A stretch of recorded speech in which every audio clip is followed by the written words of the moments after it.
Welcome ਦੋਸਤੋ, ਤੁਹਾਡਾ ਸਾਰਿਆਂ ਦਾ ਸਵਾਗਤ ਹੈ ਤੁਹਾਡੇ ਆਪਣੇ ਪਸੰਦੀਦਾ ਚੈਨਲ ਪੋਜ਼ਿਟਿਵ ਵਾਈਬਸ ਪੰਜਾਬ ਦੇ ਉੱਪਰ। ਸੋ ਆਪਣੀ ਪੋਲਿਟੀ ਦੀ ਸੀਰੀਜ਼ ਦੇ ਵਿੱਚ ਜੋ ਨੈਕਸਟ ਟੌਪਿਕ ਆਪਾਂ ਡਿਸਕਸ ਕਰਨ ਜਾ ਰਹੇ ਹਾਂ ਉਹ ਹੈ ਫੰਡਾਮੈਂਟਲ ਰਾਈਟਸ। ਇਸ ਪਾਰਟਿਕੂਲਰ ਟੌਪਿਕ ਨੂੰ ਕੰਪਲੀਟ ਕਰਨ ਲਈ ਆਪਾਂ ਨੂੰ 2 ਤੋਂ 3 ਵੀਡੀਓਜ਼ ਹੋਰ ਬਣਾਉਣੀਆਂ ਪੈਣੀਆਂ ਨੇ ਬਿਕੋਜ਼ ਇਹ ਤੁਹਾਡਾ ਇੱਕ ਟੌਪਿਕ ਥੋੜਾ ਲੈਂਥੀ ਵੀ ਹੈ ਔਰ ਐਗਜ਼ਾਮ ਪੁਆਇੰਟ ਆਫ ਵਿਊ ਤੋਂ ਬਹੁਤ ਜ਼ਿਆਦਾ ਇੰਪੋਰਟੈਂਟ ਹੈ। ਕਾਫੀ ਜ਼ਿਆਦਾ ਕੁਐਸਚਨ ਤੁਹਾਡੇ ਫਾਈਨਲ ਐਗਜ਼ਾਮਸ ਦੇ ਵਿੱਚ ਇਸੇ ਟੌਪਿਕ ਦੇ ਵਿੱਚੋਂ ਫਰੇਮ ਹੋ ਜਾਂਦੇ ਨੇ।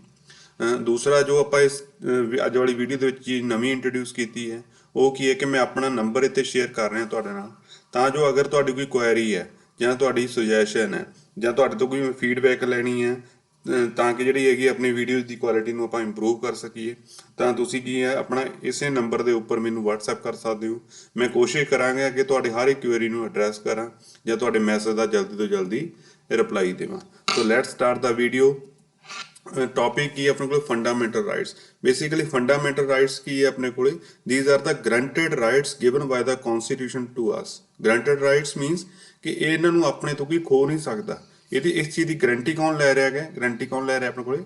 Constitution. So these are the guaranteed rights. ਔਰ ਜਿਹੜਾ ਕਨਸੈਪਟ ਸੀਗਾ ਆਪਾਂ ਇਹ ਕਿੱਥੋਂ ਬੋਰੋ ਕੀਤਾ ਸੀਗਾ? ਇਹ ਆਪਾਂ ਬੋਰੋ ਕੀਤਾ ਹੈ USA ਨੇ, USA ਤੋਂ। ਕਲੀਅਰ? ਔਰ USA ਨੇ ਅਲਟੀਮੇਟਲੀ ਇਹ ਕਿੱਥੋਂ ਆਈਡੀਆ USA ਨੂੰ ਕਿੱਥੋਂ ਆਇਆ? ਇੱਕ ਇੰਗਲੈਂਡ ਦੇ ਵਿੱਚ ਇਵੈਂਟ ਹੋਈ ਸੀਗੀ ਮੈਗਨਾ ਕਾਰਟਾ ਲਗਭਗ 1215 ਦੇ ਵਿੱਚ। ਤਾਂ ਉੱਥੇ ਕੀ ਸੀਗਾ ਕਿ ਲੋਕਾਂ ਨੂੰ ਕੁਝ ਰਾਈਟਸ, ਬੇਸਿਕ ਰਾਈਟਸ ਦਿੱਤੇ ਗਏ ਸੀਗੇ, ਬਟ ਜਿਹੜੇ ਰਾਈਟਸ ਦਿੱਤੇ ਸੀਗੇ ਨਾ ਉਹ ਕੁਆਲੀਫਾਈਡ ਰਾਈਟਸ ਸੀਗੇ। ਕੁਆਲੀਫਾਈਡ ਰਾਈਟਸ ਮੀਨਸ ਕਿ ਉਹਨਾਂ ਦੇ ਉੱਪਰ ਸਰਟਨ ਰਿਸਟ੍ਰਿਕਸ਼ਨ ਸੀਗੀਆਂ। ਫॉर ਐਗਜ਼ਾਮਪਲ ਕੁਝ ਉਹਨਾਂ ਨੇ ਮੈਨ ਨੂੰ ਦੇਤੇ, ਕੁਝ ਵੂਮਨ ਨੂੰ ਦੇਤੇ, ਮਤਲਬ ਕਿ ਸਾਰਿਆਂ ਨੂੰ ਉਹਨਾਂ ਨੇ ਰਾਈਟਸ ਨਹੀਂ ਦਿੱਤੇ ਸੀਗੇ। ਬਟ USA ਨੇ ਕੀ ਕੀਤਾ?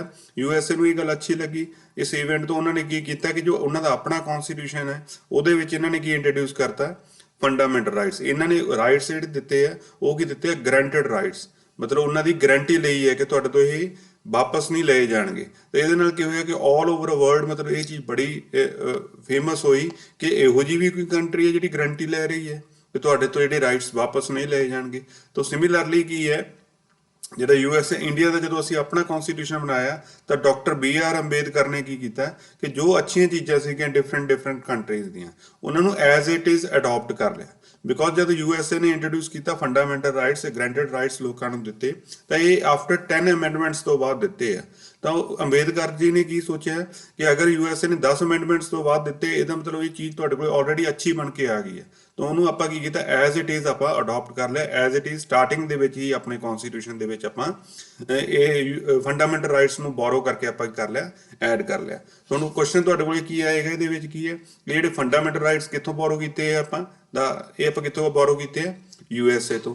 ਦੂਸਰਾ ਕੀ ਹੈ ਕਿ ਮੈਗਨਾ ਕਾਰਟਾ ਆਫ ਇੰਡੀਅਨ ਕਨਸਟੀਟਿਊਸ਼ਨ ਆਪਾਂ ਕਿਸ ਨੂੰ ਕਹਿੰਦੇ ਆ? ਇਹ ਆਪਾਂ ਕਿਸ ਨੂੰ ਕਹਿੰਦੇ ਆ? ਫੰਡਾਮੈਂਟਲ ਰਾਈਟਸ ਨੂੰ। ਸੋ 2 ਕੁਐਸਚਨ ਡਾਇਰੈਕਟਲੀ ਤੁਹਾਡੇ ਇਹਦੇ ਚੋਂ ਹੁਣੀ ਫਰੇਮ ਹੋ ਗਿਆ। ਉਸ ਤੋਂ ਬਾਅਦ ਕੀ ਹੈ, ਅਗਰ ਆਪਣੀ ਕਨਸਟੀਟਿਊਸ਼ਨ ਦੀ ਗੱਲ ਕਰੀਏ ਤਾਂ ਜਿਹੜੇ ਫੰਡਾਮੈਂਟਲ ਰਾਈਟਸ ਹੈ ਇਹ ਆਪਾਂ ਨੂੰ ਪ੍ਰੋਵਾਈਡ ਕੀ ਕਰਦੇ ਆ? Political democracy. ਔਰ ਜਿਹੜੇ ਫੰਡਾਮੈਂਟਲ ਰਾਈਟਸ ਆ ਇਹ ਲਿਸਟਡ ਕਿੱਥੇ ਆਪਣੇ ਕੋਲੇ? Part 3 of the constitution. ਤੁਹਾਨੂੰ ਪਤਾ ਕਿ ਇਨੀਸ਼ੀਅਲੀ ਕਨਸਟੀਟਿਊਸ਼ਨ ਆਪਣੇ ਕੋਲ ਕਿੰਨੇ ਪਾਰਟਸ ਦੇ ਵਿੱਚ ਡਿਵਾਈਡਡ ਸੀਗਾ? 22 ਪਾਰਟਸ ਦੇ ਵਿੱਚ। ਬਟ ਐਟ ਪ੍ਰੈਜ਼ੈਂਟ ਆਪਣੇ ਕੋਲ ਕਿੰਨੇ ਪਾਰਟਸ ਨੇ?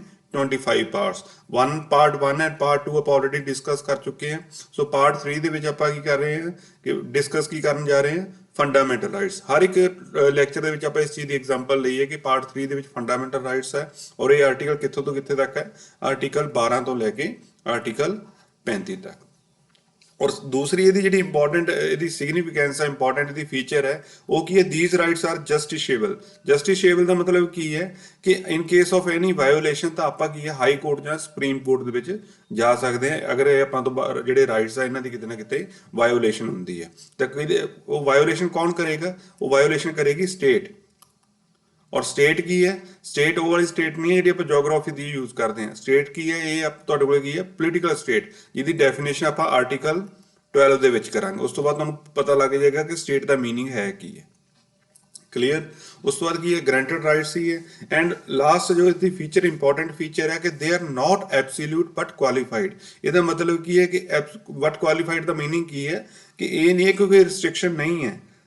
ਇੱਥੇ ਕੀ ਹੈ ਕਿ ਜੋ ਸਟੇਟ ਹੈ, state can impose reasonable restriction on the fundamental rights. But ਉਹ ਰਿਸਟ੍ਰਿਕਸ਼ਨ ਰੀਜ਼ਨੇਬਲ ਹੈ ਵੀ ਹੈ ਜਾਂ ਨਹੀਂ ਹੈ ਤਾਂ ਉਹ ਕੌਣ ਚੈੱਕ ਕਰੇਗਾ? ਉਹ ਆਪਣੇ ਕੋਲ ਚੈੱਕ ਕੌਣ ਕਰੇਗਾ?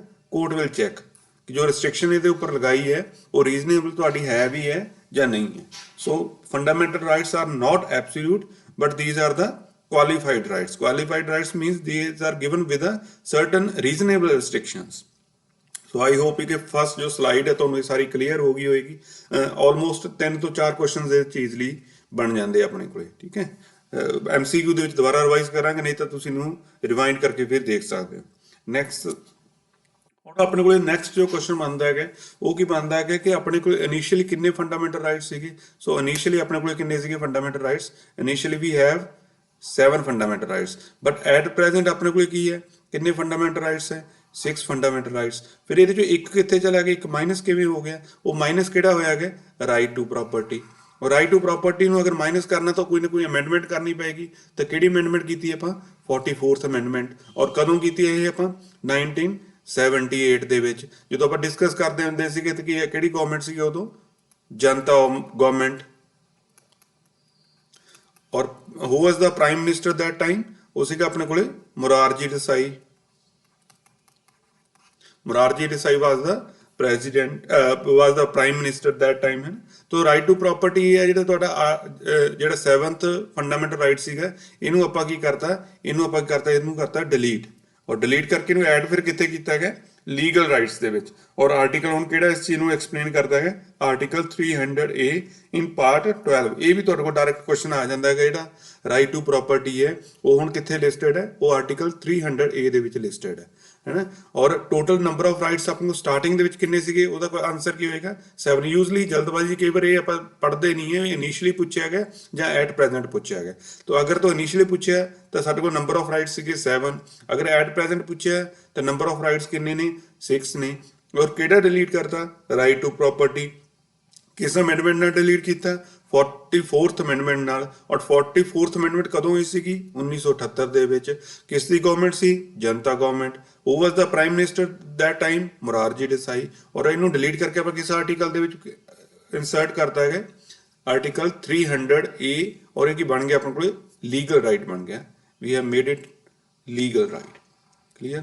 ਸੋ ਇਹ ਕੀ ਆਪਣੇ ਕੋਲ ਜਿਹੜੇ ਐਟ ਪ੍ਰੈਜ਼ੈਂਟ ਆਪਣੇ ਕੋਲ ਅਵੇਲੇਬਲ ਨਹੀਂ, ਇਹ ਹੈ ਲਿਸਟ ਆਫ 6 ਫੰਡਾਮੈਂਟਲ ਰਾਈਟਸ ਜਿਨ੍ਹਾਂ ਨੂੰ ਆਪਾਂ 1 by 1 ਡਿਸਕਸ ਕਰਨਾ ਹੈਗਾ। ਫੋਰ ਐਗਜ਼ਾਮਪਲ ਰਾਈਟ ਟੂ ਇਕੁਅਲਿਟੀ ਜੋ ਆਪਾਂ ਨੂੰ ਪ੍ਰੋਵਾਈਡ ਕਰਦੇ ਆ, ਉਹ ਆਪਣੇ ਕੋਲ ਆਰਟੀਕਲ ਕਿੱਥੇ ਸਪੈਸੀਫਾਈਡ ਹੈ? ਆਰਟੀਕਲ 14 ਤੋਂ ਲੈ ਕੇ 18 ਤੱਕ। ਸਿਮਿਲਰਲੀ ਰਾਈਟ ਟੂ ਫਰੀडम ਆਪਾਂ ਨੂੰ ਕਿੱਥੇ ਤੋਂ ਕਿੱਥੇ ਤੱਕ ਗਿਵਨ ਹੈ? Article 19 to 20। Similarly last one right to constitutional remedies ਆਪਾਂ ਨੂੰ ਕਿਸ ਆਰਟੀਕਲ ਦੇ ਵਿੱਚ ਗਿਵਨ ਹੈ? 32 ਦੇ ਵਿੱਚ। ਹੁਣ ਅਗਰ ਤੁਸੀਂ ਇੱਕ ਚੀਜ਼ ਇਸ 'ਚ ਨੋਟਿਸ ਕੀਤੀ ਹੋਏਗੀ ਕਿ ਆਪਾਂ ਜਦੋਂ ਲੈਕਚਰ ਨੂੰ ਸਟਾਰਟ ਕੀਤਾ ਸੀਗਾ, ਆਪਾਂ ਕੀਤਾ ਸੀਗਾ ਕਿ ਜੋ ਫੰਡਾਮੈਂਟਲ ਰਾਈਟਸ ਹੈ ਇਹ ਆਪਣੇ ਕੋਲ 12 ਤੋਂ ਲੈ ਕੇ 35 ਤੱਕ ਹੈ। ਬਟ ਅਗਰ ਆਪਾਂ ਇਹਨੂੰ ਚੈੱਕ ਕਰੀਏ ਤਾਂ ਆਪਾਂ ਇੱਥੇ 14 ਤੋਂ ਸ਼ੁਰੂ ਕੀਤਾ ਹੈ ਔਰ ਇੱਕ ਤਾਂ ਇੱਥੇ ਆਪਣੇ ਕੋਲ ਬ੍ਰੇਕ ਪੈ ਗਈ 31 ਨਹੀਂ ਮਿਸਿੰਗ ਹੈ, ਔਰ ਇੱਥੇ ਆਪਣੇ ਕੋਲ 33 ਤੋਂ ਲੈ ਕੇ 35 ਮਿਸਿੰਗ ਹੈ। ਫਿਰ ਇਹ ਵਾਲੇ ਕਿੱਥੇ ਚਲੇ ਗਏ ਆਪਣੇ ਕੋਲ, ਹੈ ਨਾ। ਇਹਨਾਂ ਚੀਜ਼ ਦੀ ਡਿਟੇਲ ਆਪਾਂ ਨਹੀਂ ਡਿਸਕਸ ਕਰਨ ਜਾ ਰਹੇ ਅੱਗੇ। ਤਾਂ ਇਹਦੇ 'ਚ ਕੀ ਹੈ, ਕੁਝ ਜੋ 12 ਐਂਡ 13 ਆਰਟੀਕਲ ਹੈ, ਆਰਟੀਕਲ 12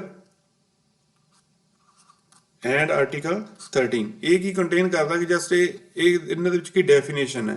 12 ਦੇ ਵਿੱਚ ਕਿਸ ਦੀ ਡੈਫੀਨੇਸ਼ਨ ਹੈ? ਸਟੇਟ ਦੀ ਡੈਫੀਨੇਸ਼ਨ, ਜਿਸ ਦੇ ਅਗੇਂਸਟ ਆਪਾਂ ਹਾਈ ਕੋਰਟ ਜਾਂ ਸੁਪਰੀਮ ਕੋਰਟ ਦੇ ਵਿੱਚ ਜਾਵਾਂਗੇ। ਔਰ 13 ਦੇ ਵਿੱਚ ਕੀ ਡੈਫੀਨੇਸ਼ਨ ਕੀ ਹੈ ਆਪਣੇ ਕੋਲੇ? ਇੱਕ ਤਾਂ ਹੈ ਕਿ what is not a law, ਕਿ ਜੋ ਲਾਅ ਕੀ ਨਹੀਂ ਹੈ।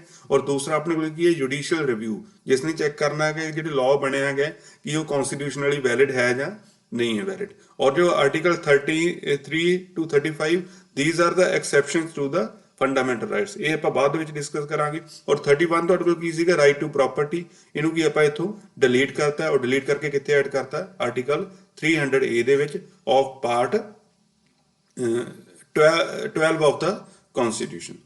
ਸੋ ਆਈ ਹੋਪ ਕਿ ਤੁਹਾਨੂੰ ਇਹ ਸਾਰੇ ਜਿਹੜੇ ਕੁਐਸਚਨ ਬਣਦੇ ਇਹਦੇ ਵਿੱਚ ਫਰੇਮ ਹੋ ਸਕਦੇ ਆ, ਉਹ ਸਾਰੇ ਕਲੀਅਰ ਹੋ ਗਏ ਹੋਣਗੇ। ਅਗਰ ਨਹੀਂ ਵੀ ਹੋਣਗੇ ਤਾਂ MCQ ਦੇ ਨਾਲ ਤੁਹਾਨੂੰ ਇਸ ਚੀਜ਼ ਦੀ ਜ਼ਿਆਦਾ ਕਲੈਰਿਟੀ ਹੋ ਜਾਏਗੀ। ਹੁਣ ਆਪਾਂ ਸਟਾਰਟ ਕਰਦੇ ਹਾਂ ਆਰਟੀਕਲ 1 by 1। ਸਭ ਤੋਂ ਪਹਿਲੇ ਕੀ ਆਪਣੇ ਕੋਲ ਕੀ ਹੈ? ਆਰਟੀਕਲ ਕੀ ਹੈ? 12।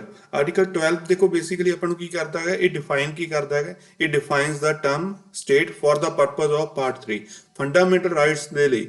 ਅਗਰ ਆਪਾਂ ਕਿਸੇ ਦੇ ਅਗੇਂਸਟ ਜਾਵਾਂਗੇ ਤਾਂ ਉਹ ਕਿਸ ਦੇ ਅਗੇਂਸਟ ਜਾਵਾਂਗੇ? ਸਟੇਟ ਦੇ ਅਗੇਂਸਟ ਜਾਵਾਂਗੇ। ਹੁਣ ਸਟੇਟ ਦੇ ਵਿੱਚ ਕੀ ਕੁਛ ਆ ਜਾਏਗਾ? ਸਟੇਟ ਦਾ ਮਤਲਬ ਸਟੇਟ ਆਫ ਪੰਜਾਬ ਦੀ ਗੱਲ ਨਹੀਂ ਕਰ ਰਹੇ ਜਾਂ ਸਟੇਟ ਆਫ ਹਰਿਆਣਾ ਦੀ ਗੱਲ ਨਹੀਂ ਕਰ ਰਹੇ, ਜੋਗ੍ਰਾਫੀਕਲ ਸਟੇਟ ਦੀ ਗੱਲ ਨਹੀਂ ਕਰ ਰਹੇ, ਅਸੀਂ ਗੱਲ ਕਿਸ ਦੀ ਕਰ ਰਹੇ ਹਾਂ? ਪੋਲੀਟੀਕਲ ਸਟੇਟ ਦੀ। ਇਹਦਾ ਮਤਲਬ ਇਹਦੇ 'ਚ ਕੀ ਕੁਛ ਆ ਜਾਏਗਾ? Government of India, parliament of India. State ਦੇ ਵਿੱਚ ਹੋਰ ਕੀ ਕੁਛ ਆ ਜਾਏਗਾ? Government of the state, and legislature of the state. ਫਿਰ local authorities like municipalities, panchayat, ਇਹਨਾਂ ਦੇ ਅਗੇਂਸਟ ਵੀ ਆਪਾਂ ਜਾ ਸਕਦੇ ਇਨ ਕੇਸ ਆਪਣੇ ਜਿਹੜੇ ਫੰਡਾਮੈਂਟਲ ਰਾਈਟਸ ਅਗਰ ਵਾਇਓਲੇਟ ਹੋ ਰਹੇ ਆ, ਜਾਂ ਐਨੀ ਅਦਰ ਅਥਾਰਟੀ ਜਿਹੜੀ under the control of government of India, ਉਹ ਚਾਹੇ ਇੰਡੀਆ ਦੇ ਵਿੱਚ ਚਾਹੇ ਆਊਟਸਾਈਡ ਦੇ ਇੰਡੀਆ ਦੇ ਵਿੱਚ ਆ। ਇਹਦਾ ਮਤਲਬ ਕਿ ਇਹਨਾਂ ਚਾਰਾਂ ਜੋ ਆਪਾਂ ਲਿਸਟ ਦਿੱਤੀ ਹੈ ਇਹਨੂੰ ਆਪਾਂ ਸਾਰਿਆਂ ਨੂੰ ਕੀ ਬੋਲਾਂਗੇ, ਸਟੇਟ। ਔਰ in case of the violation mean जो fundamental rights है, these rights protects us from the actions of states। in case ਤੁਹਾਡੇ fundamental rights ਉਹਨਾਂ ਦੇ actions ਦੇ ਵਿੱਚ violate ਹੋ ਰਹੇ ਆ, ਤਾਂ ਉੱਥੇ ਆਪਾਂ ਕੀ ਕਰ ਸਕਦੇ ਹਾਂ, ਆਪਾਂ ਜਾ ਸਕਦੇ ਹਾਂ ਹਾਈ ਕੋਰਟ ਦੇ ਵਿੱਚ ਜਾਂ ਸੁਪਰੀਮ ਕੋਰਟ ਦੇ ਵਿੱਚ। ਇਟ ਮੀਨ ਜਦ ਵੀ ਆਪਾਂ in future in case of fundamental rights ਜਾਂ ਪਾਰਟ 3 ਦੇ ਵਿੱਚ ਸਟੇਟ ਦੀ ਗੱਲ ਕਰਾਂਗੇ, ਤਾਂ ਸਟੇਟ ਦਾ ਮਤਲਬ ਕੀ ਹੋਏਗਾ ਕਿ we are talking about all these categories, government of India, government of state, local authorities, and or any other authority which is under the control of government of India। so ਇਹ ਕੀ ਹੈ, article 12 ਤੁਹਾਨੂੰ define ਕੀ ਕਰਦਾ, it defines the term state। so ਇੱਥੇ ਵੀ ਆਪਾਂ ਇਹ ਲਿਖਿਆ, so it is the actions of the state।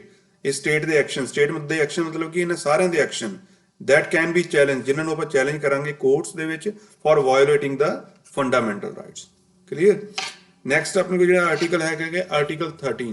ਹੁਣ article 13 ਕੀ define ਕਰਦਾ ਕਿ ਬੇਸਿਕਲੀ ਦੋ ਟਰਮਸ ਆਪਾਂ ਯੂਜ਼ ਕਰਾਂਗੇ, ਇੱਕ ਤਾਂ ਕੀ ਹੈ ਕਿ ਲਾਅ ਔਰ ਦੂਸਰਾ ਕੀ ਹੈ ਜੁਡੀਸ਼ੀਅਲ ਰਿਵਿਊ। ਹੁਣ ਲਾਅ ਦੇ ਵਿੱਚ ਇਹ ਨਹੀਂ ਆਪਾਂ ਦੱਸਾਂਗੇ ਕਿ what is the law, but ਇਹ ਕੀ ਡਿਫਾਈਨ ਕਰੇਗਾ what is not a law. Clear.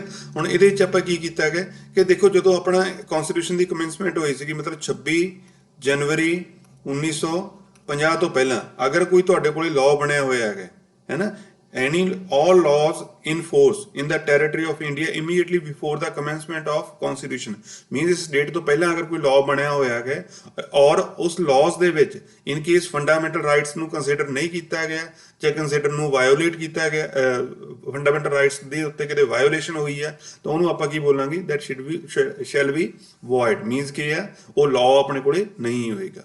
Means ਕੋਈ ਐਸਾ ਲਾਅ ਇਸ ਡੇਟ ਤੋਂ ਪਹਿਲਾਂ ਬਣਿਆ ਹੋਇਆ ਹੈ, ਅਗਰ ਉਸ ਦੇ ਵਿੱਚ ਫੰਡਾਮੈਂਟਲ ਰਾਈਟਸ ਦੀ ਵਾਇਓਲੇਸ਼ਨ ਹੋ ਰਹੀ ਹੈ ਤਾਂ ਉਹ ਆਪਣੇ ਕੋਲ ਲਾਅ ਨਹੀਂ ਹੋਏਗਾ, that shell B void, means law ਨਹੀਂ ਹੋਏਗਾ। ਹੁਣ ਤਾਂ ਇਹ ਗੱਲ ਹੋ ਗਈ ਸਟੇਟ ਤੋਂ ਪਹਿਲਾਂ ਦੀ ਗੱਲ। ਉਸ ਤੋਂ ਬਾਅਦ ਕੀ ਹੈ ਕਿ ਅਗਰ ਸਟੇਟ, ਅਗੇਨ ਸਟੇਟ ਕੀ ਹੈ ਜੋ ਆਪਾਂ ਪਿਛਲੀ ਸਲਾਈਡ ਤੇ ਡਿਸਕਸ ਕੀਤਾ, ਜਿਹਦੇ ਵਿੱਚ government of India, state the government ਆ ਗਈ ਹੈ, ਮਿਊਨਿਸਪੈਲਿਟੀਜ਼ ਆ ਗਈਆਂ ਨੇ, ਔਰ any other authority that is which is under the control of government of India, ਉਹਨੂੰ ਆਪਾਂ ਕੀ ਬੋਲਦੇ ਹਾਂ, state shall not make any law। ਤਾਂ ਸਟੇਟ ਕੋਈ ਵੀ ਐਸਾ ਲਾਅ ਨਹੀਂ ਬਣਾਏਗੀ ਜਿਸ ਦੇ ਵਿੱਚ ਕੀ ਹੈ ਆਪਣੇ ਕੋਲ ਜਿਹੜੇ ਹੈਗੇ ਆ ਜੋ ਫੰਡਾਮੈਂਟਲ ਰਾਈਟਸ ਆ ਉਹਨਾਂ ਨੂੰ ਵਾਪਸ ਲਿਆ ਜਾਂਦਾ ਜਾਂ ਫੰਡਾਮੈਂਟਲ ਰਾਈਟਸ ਨੂੰ ਫੋਲੋ ਨਹੀਂ ਕੀਤਾ ਜਾਂਦਾ ਹੈ। ਤਾਂ ਅਲਟੀਮੇਟਲੀ ਅਗਰ ਇਹੋ ਜਿਹਾ ਲਾਅ ਬਣੇਗਾ ਕਿ ਜਿਹਦੇ ਵਿੱਚ ਫੰਡਾਮੈਂਟਲ ਰਾਈਟਸ ਦੀ ਵਾਇਓਲੇਸ਼ਨ ਹੋ ਰਹੀ ਹੈ ਜਾਂ they are taking back the fundamental rights, ਤਾਂ ਉਹਨੂੰ ਵੀ ਹੋਏਗਾ ਆਪਣੇ ਕੋਲ, ਉਹ ਕੀ ਹੋਏਗਾ, ਉਹ ਵੀ ਆਪਣੇ ਕੋਲ ਲਾਅ ਨਹੀਂ ਹੋਏਗਾ, that can be considered as a void. Clear. So it means ਕਿ ਜੋ ਆਰਟੀਕਲ 3 ਹੈ ਡਿਫਾਈਨ ਕੀ ਕਰਦਾ ਹੈ, ਲਾਅ, ਬਟ ਇਹ ਨਹੀਂ ਦੱਸਦਾ ਕਿ ਲਾਅ ਕੀ ਹੈ, ਇਹ ਦੱਸਦਾ ਕਿ ਲਾਅ ਕੀ ਨਹੀਂ ਹੈ। ਤਾਂ ਜਿਸ ਲਾਅ ਦੇ ਵਿੱਚ ਫੰਡਾਮੈਂਟਲ ਰਾਈਟਸ ਦੀ ਵਾਇਓਲੇਸ਼ਨ ਹੋ ਰਹੀ ਹੈ ਤਾਂ ਉਹ ਤੁਹਾਡੇ ਕੋਲ ਕੀ ਹੈ, ਉਹਨੂੰ ਆਪਾਂ ਕੀ ਬੋਲਾਂਗੇ, ਵੋਇਡ, ਕਿ ਉਹ ਲਾਅ ਨਹੀਂ ਹੈ। ਸਿਮਿਲਰਲੀ ਅਗਰ ਕੋਈ ਨਵਾਂ ਕਾਨੂੰਨ ਬਣਾਇਆ, ਫੰਡਾਮੈਂਟਲ ਰਾਈਟਸ ਦੀ ਉੱਥੇ ਵਾਇਓਲੇਸ਼ਨ ਹੋ ਰਹੀ ਹੈ, ਤਾਂ ਉਹ ਵੀ ਕਿਸ ਕੈਟਾਗਰੀ ਦੇ ਵਿੱਚ ਹੋਏਗਾ, ਵੋਇਡ ਕੈਟਾਗਰੀ ਦੇ ਵਿੱਚ, ਮੀਨਸ ਉਹ ਵੀ ਤੁਹਾਡੇ ਕੋਲੇ ਲਾਅ ਨਹੀਂ ਹੋਏਗਾ। ਬਟ ਇਹ ਚੈੱਕ ਕੌਣ ਰੱਖੇਗਾ, ਇਹ ਪਤਾ ਕਿਵੇਂ ਲੱਗੇਗਾ ਕਿ ਫੰਡਾਮੈਂਟਲ ਰਾਈਟਸ ਫੋਲੋ ਹੋ ਰਹੇ ਜਾਂ ਨਹੀਂ ਹੋ ਰਹੇ ਆ, ਉਹ ਪਤਾ ਕਿਵੇਂ ਲੱਗੇਗਾ ਆਪਣੇ ਕੋਲ, with help of judicial review. ਤਾਂ ਜੁਡੀਸ਼ੀਅਲ ਰਿਵਿਊ ਦੇ ਨਾਲ ਆਪਾਂ ਇਸ ਚੀਜ਼ ਨੂੰ ਪਤਾ ਕਰ ਲਾਂਗੇ ਕਿ ਜਿਹੜੇ ਆਪਣੇ ਕੋਲ ਲਾਅਸ ਬਣੇ ਆ ਉਹ ਕੀ ਬਣੇ ਆ, ਉਹ ਫੰਡਾਮੈਂਟਲ ਰਾਈਟਸ ਨੂੰ ਫੋਲੋ ਕਰ ਰਹੇ ਆ ਜਾਂ ਨਹੀਂ ਕਰ ਰਹੇ, ਹੈ ਨਾ। ਤਾਂ ਬੇਸਿਕਲੀ ਜਿਹੜਾ ਜੁਡੀਸ਼ੀਅਲ ਰਿਵਿਊ ਕੀ ਹੈ, ਇਹ ਹੈ type of court proceeding, court the proceeding ਹੈ ਜਿਹਦੇ ਵਿੱਚ ਜੱਜ ਕੀ ਕਰਦਾ ਹੈ, ਚੈੱਕ ਕਰਦਾ ਹੈ ਕਿ ਜਿਹੜੇ ਲਾਅਸ ਬਣੇ ਆ ਜਾਂ ਐਕਸ਼ਨਸ ਮੇਡ ਬਾय ਦਾ ਪਬਲਿਕ ਬਾਡੀ, ਸਟੇਟ ਨੇ ਜੋ ਲਾਅਸ ਬਣਾਏ ਆ ਕਿ ਉਹ ਐਜ਼ ਪਰ ਉਹਨਾਂ ਦੇ ਵਿੱਚ ਜਿਹੜੇ ਫੰਡਾਮੈਂਟਲ ਰਾਈਟਸ ਆ ਉਹਨਾਂ ਨੂੰ ਫੋਲੋ ਕਰ ਰਹੇ ਆ ਜਾਂ ਨਹੀਂ ਕਰ ਰਹੇ। ਅਗਰ ਨਹੀਂ ਕਰ ਰਹੇ ਆ ਤਾਂ ਇਟ ਮੀਨਸ ਅਲਟੀਮੇਟਲੀ ਉਹ ਕੀ ਆਪਣੇ ਕੋਲ ਹੋ ਜਾਣਗੇ, ਉਹ ਵੋਇਡ ਹੋ ਜਾਣਗੇ। ਕਲੀਅਰ। ਸੋ ਇਹ ਲawful ਹੈ ਵੀ ਹੈ ਜਾਂ ਨਹੀਂ ਹੈ, ਇਹ ਕਿਵੇਂ ਪਤਾ ਲੱਗੇਗਾ, with help of judicial review. ਔਰ ਇਹ ਕੌਣ ਕਰੇਗਾ, ਇਹ ਕੋਰਟਸ ਕਰਨੀਆਂ, ਜਜਸ will take this decision. So it is the power of the supreme court. Judicial review ਦੀ ਜ਼ਿਆਦਾ ਪਾਵਰ ਸੁਪਰੀਮ ਕੋਰਟ ਦੇ ਕੋਲ ਹੈ, ਬਟ ਹਾਈ ਕੋਰਟ ਵੀ ਜੁਡੀਸ਼ੀਅਲ ਰਿਵਿਊ ਕਰ ਸਕਦਾ ਹੈ ਨਾ, to examine the constitutionality of the legislative enactment and executive order both the central and state government. ਅਗਰ ਸੈਂਟਰਲ ਗਵਰਨਮੈਂਟ ਨੇ ਜਾਂ ਸਟੇਟ ਗਵਰਨਮੈਂਟ ਨੇ ਕੋਈ ਐਕਸ਼ਨ ਲਿਆ ਹੈ, ਉਹਨੂੰ ਚੈੱਕ ਕਰਨਾ ਕਿ ਉਹ ਲਾਅਫੁਲ ਹੈ ਵੀ ਹੈ, ਕਨਸਟੀਟਿਊਸ਼ਨਲੀ ਉਹ ਠੀਕ ਹੈ ਵੀ ਹੈ ਜਾਂ ਨਹੀਂ ਹੈ, ਤਾਂ ਉਹ ਕੌਣ ਚੈੱਕ ਕਰੇਗਾ, supreme court will check the check this question, है ना? So it confers a power on the courts to declare a law or an act void if it infringes the fundamental rights। ਜੇ ਅਗਰ fundamental rights ਦੀ violation ਹੋ ਰਹੀ ਹੈ ਤਾਂ court ਉਸ case ਦੇ ਵਿੱਚ ਉਹਨੂੰ ਕੀ ਕਰ ਦੇਗਾ, void ਕਰ ਦੇਗਾ। void means ਕਿ ਇਹ law ਹੀ ਨਹੀਂ ਹੈ। ਸੋ ਇਹਨੂੰ ਆਪਾਂ ਕੀ ਕਹਿੰਦੇ ਆ, ਜੁਡੀਸ਼ੀਅਲ ਰਿਵਿਊ। ਔਰ ਜੁਡੀਸ਼ੀਅਲ ਰਿਵਿਊ ਜਿਹੜਾ ਹੈਗਾ ਕਿ ਇਹ ਐਜ਼ ਇਟ ਇਜ਼ ਕਨਸਟੀਟਿਊਸ਼ਨ ਦੇ ਵਿੱਚ ਕਿਤੇ ਵੀ ਆਪਣੇ ਕੋਲੇ ਲਿਖਿਆ ਨਹੀਂ ਹੋਇਆ ਹੈਗਾ। ਸੋ ਆਰਟੀਕਲ 12 ਦੇ ਵਿੱਚ ਕੀ ਹੈ, ਡੈਫੀਨੇਸ਼ਨ ਆਫ ਦਾ ਸਟੇਟ। ਔਰ ਆਰਟੀਕਲ 3 ਦੇ ਵਿੱਚ ਆਪਾਂ ਕਿਸ ਦੀ ਗੱਲ ਕਰ ਰਹੇ ਹਾਂ, ਲਾਅ ਦੀ ਗੱਲ ਕਰ ਰਹੇ ਹਾਂ ਜਾਂ ਜੁਡੀਸ਼ੀਅਲ ਰਿਵਿਊ ਦੀ ਗੱਲ ਕਰ ਰਹੇ ਹਾਂ। ਸੋ ਨੈਕਸਟ ਇਜ਼, ਹੁਣ ਆਪਾਂ 1 ਬਾਏ 1 ਡਿਸਕਸ ਕਰਨੇ ਆ ਆਰਟੀਕਲ ਜਿਹੜੇ ਹੈਗੇ ਫੰਡਾਮੈਂਟਲ ਰਾਈਟਸ। ਜਿਹਦਾ ਪਹਿਲਾ ਫੰਡਾਮੈਂਟਲ ਰਾਈਟ ਸੀਗਾ ਰਾਈਟ ਟੂ ਇਕੁਅਲਿਟੀ। ਔਰ ਰਾਈਟ ਟੂ ਇਕੁਅਲਿਟੀ ਜੋ ਇੰਪਲੀਮੈਂਟ ਹੋ ਰਹੀ ਹੈ ਉਹ ਵਿਦ ਦ ਹੈਲਪ ਆਫ ਹੋ ਰਹੀ ਹੈ ਆਰਟੀਕਲ 14 to 18। ਸੋ ਆਪਾਂ 1 ਬਾਏ 1 ਪਹਿਲੇ ਇਹ ਆਰਟੀਕਲ ਦੇਖਣੇ ਵੀ ਕੀ ਹੈ। ਦੇਖੋ ਇਹ ਵੀ ਐਗਜ਼ਾਮ ਦੇ ਵਿੱਚ ਆ ਜਾਂਦਾ ਤੁਹਾਡੇ ਕੋਲੇ ਕਿ ਰਾਈਟ ਟੂ ਇਕੁਅਲਿਟੀ ਜਿਹੜੀ ਹੈਗੀ ਹੈ ਉਹਦੇ ਵਿੱਚ ਆਰਟੀਕਲ ਕਿੱਥੋਂ ਤੋਂ ਲੈ ਕੇ ਕਿੱਥੇ ਤੱਕ ਹੈ, ਆਰਟੀਕਲ 14 ਤੋਂ ਲੈ ਕੇ ਆਰਟੀਕਲ 18 ਦੇ ਵਿੱਚ। ਔਰ ਇਹ ਵੀ ਆ ਜਾਂਦਾ ਕਿ ਆਰਟੀਕਲ 15 ਦਾ ਕੀ ਮੀਨਿੰਗ ਹੈ ਨਾ। ਤਾਂ ਆਰਟੀਕਲ 15 ਦਾ ਕੀ ਮੀਨਿੰਗ ਹੋਏਗਾ, prohibition of the discrimination on the certain grounds, ਇਦਾਂ ਦਾ ਹੈ ਨਾ। ਸਿਮਿਲਰਲੀ ਕੀ ਹੈ, ਆਰਟੀਕਲ 17 ਦਾ ਪੁੱਛ ਲਏਗਾ ਕਿ ਆਰਟੀਕਲ 17 ਦਾ ਮਤਲਬ ਕੀ ਹੈ, ਅਬੋਲਿਸ਼ਨ ਆਫ ਅਨਟੱਚੇਬਿਲਿਟੀ। ਤਾਂ ਇਹ ਕੋਈ ਵੀ ਕੁਐਸਚਨ ਤੁਹਾਡੇ ਕੋਲ ਫਰੇਮ ਹੁੰਦਾ, ਵੈਰੀ ਇੰਪੋਰਟੈਂਟ ਟੌਪਿਕ ਹੈ। ਇਹਨੂੰ ਮਤਲਬ ਇਹ ਨਹੀਂ ਹੈਗਾ ਕਿ ਇਹਨੂੰ ਨੈਗਲੈਕਟ ਨਹੀਂ ਕਰ ਸਕਦੇ, ਕਿਉਂਕਿ ਜ਼ਿਆਦਾ ਤੋਂ ਜ਼ਿਆਦਾ ਜਿਹੜੇ ਕੁਐਸਚਨ ਬਣਨੇ ਉਹ ਇਸੀ ਟੌਪਿਕ ਦੇ ਵਿੱਚੋਂ ਤੁਹਾਡੇ ਫਰੇਮ ਹੋਣੇ ਆ ਫਾਈਨਲ ਐਗਜ਼ਾਮ ਦੇ ਵਿੱਚ। So let's start 1 by 1। ਪਹਿਲਾਂ ਆਪਾਂ ਕੀ ਕਰਦੇ ਹਾਂ, ਜਿਹੜਾ article equality before law and equal protection of law. ਹੁਣ ਜਿਹੜਾ ਇਹਦੇ 'ਚ ਦੋ ਟਰਮਸ ਯੂਜ਼ ਹੋ ਰਹੀਆਂ ਨੇ।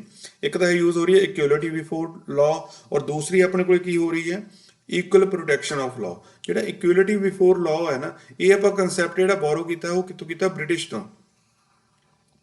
ਜਿਹੜੀ ਇੰਗਲੈਂਡ ਤੋਂ ਆਪਾਂ ਇਹ ਕੀ ਕੀਤਾ ਗਿਆ, ਕਨਸੈਪਟ ਬੋਰੋ ਕੀਤਾ ਹੈਗਾ। ਇਹਨੂੰ ਕੀ ਬੋਲਦੇ ਆ, ਇਕੁਅਲਿਟੀ ਬਿਫੋਰ ਲਾਅ। ਬਟ ਜਿਹੜੀ ਇਕੁਅਲ ਪ੍ਰੋਟੈਕਸ਼ਨ ਆਫ ਲਾਅ ਆ, ਇਹ ਆਪਾਂ ਕਿੱਥੋਂ ਲਿਆ ਗਏ, ਇਹ ਆਪਾਂ ਲਿਆ ਗਏ USA ਤੋਂ, ਅਮਰੀਕਾ ਤੋਂ। ਮਤਲਬ ਇਹ ਕੀ ਇੱਕ ਨੈਗੇਟਿਵ ਸੈਂਸ ਦੇ ਵਿੱਚ ਗੱਲ ਕਰ ਰਿਹਾ ਹੈਗਾ ਔਰ ਇਹ ਆਪਣੇ ਕੋਲ ਕੀ ਹੈ, ਪੋਜ਼ਿਟਿਵ ਸੈਂਸ ਦੇ ਵਿੱਚ। ਹੁਣ ਇਹਨਾਂ ਦੋਨਾਂ ਦਾ ਦੇਖੋ, ਦੋਨਾਂ ਦਾ ਡਿਫਰੈਂਟ ਮੀਨਿੰਗ ਹੈ। ਇਕੁਅਲਿਟੀ ਬਿਫੋਰ ਲਾਅ ਦਾ ਮਤਲਬ ਕੀ ਹੈ ਕਿ ਆਪਾਂ ਨੂੰ ਕੀ ਕਰਨਾ ਹੈਗਾ, equality of all the people, all the person with in the territory of the India, ਕਿ ਕਿਸੇ ਵੀ ਤਰ੍ਹਾਂ ਦੀ ਡਿਸਕ੍ਰਿਮੀਨੇਸ਼ਨ ਨਹੀਂ ਆਪਾਂ ਕਰਨੀ ਹੈਗੀ ਲੋਕਾਂ ਦੇ ਨਾਲ। ਅਗਰ ਆਪਾਂ ਇੰਪਲੀਮੈਂਟ ਕਰਦੇ ਹਾਂ ਇਕੁਅਲਿਟੀ ਬਿਫੋਰ ਲਾਅ, ਇਟ ਸੇਜ਼ ਕਿ lady of the law is blind. ਠੀਕ ਹੈ, ਤਾਂ ਆਪਣੇ ਲਈ ਕੀ ਉਹ ਲੇਡੀ ਆਫ ਲਾਅ ਕੀ ਹੈ, ਬਲਾਈਂਡ ਹੈ। ਤਾਂ ਆਪਣੇ ਲਈ ਸਾਰੇ ਜਿਹੜੇ ਲੋਕ ਹੈ ਉਹ ਬਰਾਬਰ ਹੈ, ਚਾਹੇ ਉਹ ਮੈਨ ਹੈ, ਚਾਹੇ ਉਹ ਵੂਮਨ ਹੈ, ਚਾਹੇ ਤੁਹਾਡੇ ਕੋਲ ਅਮੀਰ ਹੈ, ਚਾਹੇ ਗਰੀਬ ਹੈ। all there should not be any discrimination on any ground, all people should be treated equally। ਸਾਰਿਆਂ ਨੂੰ ਬਰਾਬਰ ਸਮਝਣਾ ਹੈਗਾ। ਤਾਂ ਉਹ ਆਪਣੇ ਕੋਲ ਕਿੱਥੇ ਲਿਖਿਆ ਹੋਇਆ, equality before law. But equal protection of law ਦਾ ਮਤਲਬ ਕੀ ਹੈ, ਇਹ ਕੀ ਕਹਿ ਰਿਹਾ ਹੈਗਾ ਕਿ there should be some reasonable restrictions, ਹੈ ਨਾ। ਇੱਥੇ ਤਾਂ ਕਹਿ ਰਿਹਾ ਕਿ ਕੋਈ ਵੀ ਡਿਸਕ੍ਰਿਮੀਨੇਸ਼ਨ ਨਹੀਂ ਹੋਣੀ ਚਾਹੀਦੀ। ਇੱਥੇ ਕੀ ਹੈ ਕਿ reasonable discrimination should be there. Reasonable discrimination ਦਾ ਮਤਲਬ ਕੀ ਹੈ ਕਿ ਅਗਰ ਆਪਾਂ ਇੱਕ ਗੱਲ ਕਰੀਏ ਕਿ ਲਾਈਕ, ਇਹਦੇ 'ਚ ਇੱਕ ਟਰਮ ਯੂਜ਼ ਕਰਦੇ ਹਾਂ ਕਿ like should be treated as like, but unlike should not be treated as like।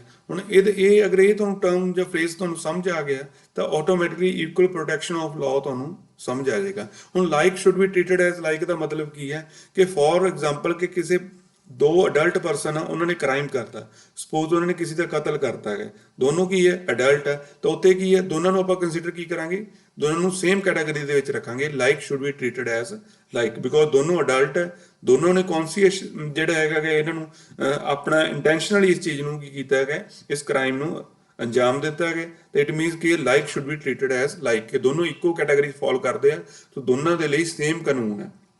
ਦੂਸਰੀ ਟਰਮ ਕੀ ਹੈ, unlike should not be treated as like. Unlike ਦਾ ਮਤਲਬ ਕੀ ਹੈ ਕਿ ਇੱਕ ਸਪੋਜ਼ ਤੁਹਾਡੇ ਕੋਲ ਬੱਚਾ ਹੈਗਾ 7-8 ਸਾਲ ਦਾ, ਉਹਨੇ ਕੀ ਕੀਤਾ ਹੈ, ਉਹਨੇ ਗਨ ਚੱਕੀ, ਗਨ ਨੂੰ ਟੋਏ ਸਮਝਿਆ ਔਰ ਟੋਏ ਸਮਝ ਕੇ ਉਹਨੇ ਕੀ ਕ੍ਰਾਈਮ ਕਰਤਾ, ਕਿਸੇ ਦਾ ਕਤਲ ਕਰਤਾ ਹੈਗਾ। ਤਾਂ ਹੁਣ ਉਹਨਾਂ ਨੇ ਕੀ ਕਿਹਾ ਕਿ ਹੁਣ ਇਹਨਾਂ ਦੋਨਾਂ ਨੂੰ ਆਪਸ ਵਿੱਚ ਕਾਮਨ ਨਹੀਂ ਰੱਖਣਾ। Unlike should not be treated as like. ਹੁਣ ਇਹਦੇ ਸਰਕਮਸਟੈਂਸ, ਇਹਨੇ ਤਾਂ ਕੀ ਹੈ, ਇਹਨੇ ਤਾਂ ਇੰਟੈਂਸ਼ਨਲੀ ਕੀਤਾ ਇਹ ਕੰਮ, ਉਹਨੂੰ ਸਾਰੀ ਸਮਝ ਸੀਗੀ ਕਿ ਮੈਂ ਕ੍ਰਾਈਮ ਕਰਨ ਜਾ ਰਿਹਾ, ਉਹਨੇ ਪਹਿਲਾਂ ਸੋਚਿਆ ਸੀਗਾ ਕਿ ਹਾਂ ਮੈਂ ਇਹਨੂੰ ਮਾਰਨ ਜਾ ਰਿਹਾ ਹਾਂ, ਉਹਨੂੰ ਤਾਂ ਸਭ ਚੀਜ਼ ਦੀ ਸਮਝ ਸੀਗੀ। ਬਟ ਇਹ 7 ਸਾਲ ਦਾ ਬੱਚਾ ਇਹਨੇ ਕੀ ਸਮਝਿਆ, ਇਹਨੇ ਟॉय ਸਮਝਿਆ, ਟॉय ਸਮਝ ਕੇ ਕਿਸੇ ਨੂੰ ਸ਼ੂਟ ਕਰਤਾ ਹੈਗਾ।